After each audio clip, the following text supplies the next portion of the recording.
de perder o de mais precioso que Deus deixou para o homem, que se chama salvação eterna. Toca no sermão da direita, da esquerda e diz para ele: a coisa mais preciosa que você tem é a salvação. Fala para ele: a coisa mais preciosa que você tem é a salvação. Não existe hoje outra coisa mais preciosa do que isso. Porque se o homem ganhar o mundo inteiro e perder a sua alma, perdeu tudo. Perdeu a tua salvação. Aleluia. Eu quero que você entenda que a Bíblia está ensinando que nos últimos dias apareceria pessoas disfarçadas de mensageiros de Deus, mas na verdade eles são mensageiros do adversário. Olha aqui, meu pastor, você vai encontrar, eu estou vacinando você, preste bem atenção, estou vacinando para você saber já.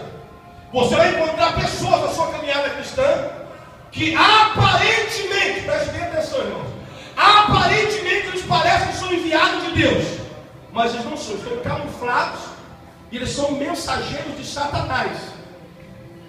É sério que eu estou falando para você aqui hoje.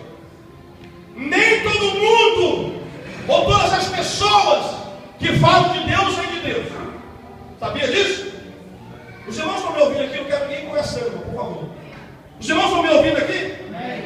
Nem todas as pessoas que vêm no nome do Senhor vêm enviadas do Senhor. Se você olhar lá no livro de Atos, no capítulo 16, você vai ver que lá existia uma macumbeira, uma adivinhadora, uma mulher que adivinhava, dava lucro para os seus senhores daquela terra. E ela reconheceu Paulo e Silas como homem de Deus. E falou assim: aí vai os homens de Deus, que estão anunciando a salvação do Deus vivo. E a Bíblia diz que ela andou muitos dias atrás de Paulo falando isso em Silas. Mas chegou um momento que Paulo identificou o Espírito que estava nela. E Paulo viu que não era o Espírito de Deus que estava usando a boca dela, ainda que ela estava falando de Deus. Paulo voltou dentro da cara dela e disse para ela: espírito maligno, sai dela e não volta mais. Imediatamente acabou todas aquelas coisas que ela estava contando. Foi destruído. A cidade começou a receber um novo mover do Espírito de Deus. Por quê? A mulher estava falando de Deus, mas não era enviada de Deus, era enviada do maligno. E na palavra eu vou ensinar para você como identificar quem às vezes parece ou vai aparecer no teu caminho, que parece que isso é enviado de Deus, mas quando você coloca na prova, na palavra, eles não passam no teste. Porque aqui é onde o vento faz a curva, aqui não tem para ninguém não. Se não for provado segundo a palavra, não é de Deus. Amém? Abra a tua Bíblia comigo, por favor, em 2 Timóteo capítulo 4, versículo 1 ao 5. Vamos ler a Bíblia aí, irmãos. Me ajuda em nome de Jesus.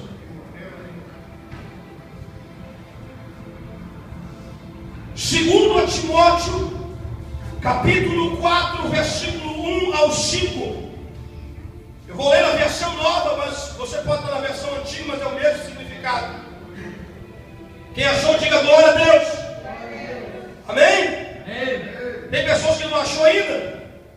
Todo mundo achou, né? Está escrito assim, ó: na presença de Deus e de Cristo Jesus, que julgará todos os seres humanos, tanto os que estiverem vivos e os que estiverem mortos.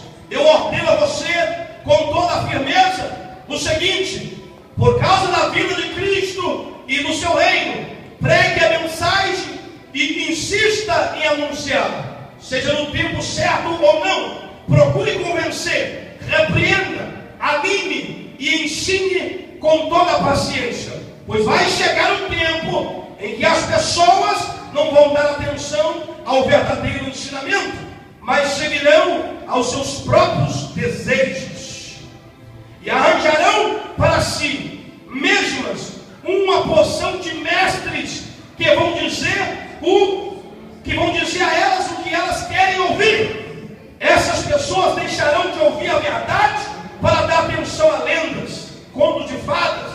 Mas você seja moderado em todas as situações, suporte o sofrimento, faça o trabalho de um pregador do Evangelho e cumpra o seu dever de servo de Deus, ou o seu ministério. Palavra de Deus. Vou explicar para você por que surgem os falsos profetas. Sabe por que surgem os falsos profetas? Primeiro é porque o diabo está infiltrando a mente deles. Segundo, por causa da corrupção que está entrando no mundo, está tão terrível que as pessoas estão tão acostumadas com a mentira que elas não querem mais ouvir a verdade. Elas não querem ouvir a verdade porque a verdade não soa bem dentro delas. A verdade não vem como elas querem. A verdade vem como Deus quer. E aí o que elas fazem? Elas começam a exigir que existe uma pessoa que fala o que elas querem ouvir. Elas começam a insistir para que apareça alguém que possa ensinar elas, não como Deus manda, mas como eles querem que seja ensinado. E aí, o nosso inimigo, o nosso adversário, levanta uma pessoa usada por ele, pelas trevas, e começa a distorcer a palavra para ensinar como as pessoas querem e não como Deus manda. Entendeu, querido? Amém? Vocês entenderam? Então, o caminho que dá início a ensinamentos falsos é a própria exigência do povo de escutar mentiras e não a verdade. Por quê? O início, ou melhor dizendo, o sinal que um homem que estava no caminho certo e está entrando no caminho errado, entrando para o caminho dos falsos mestres, é quando ele começa a falar aquilo que o povo quer ouvir. Quando você começar a ver uma pessoa que prega o evangelho, que ensina dentro, fora da igreja, ou em qualquer lugar, que começa a falar só o que as pessoas querem ouvir, ele já está saindo da posição. Aleluia! Não pode. Na palavra de Deus, no reino de Deus, não é aquilo que nós queremos. Na palavra de Deus e no reino de Deus, tem que ser aquilo que a palavra de Deus diz. Amém. E Deus ordenou, não pode sair nem para a direita e nem para a esquerda, porque se alguém mover um ponto ou uma vírgula desta palavra, será chamado o menor no reino do céu. Não pode haver mudança.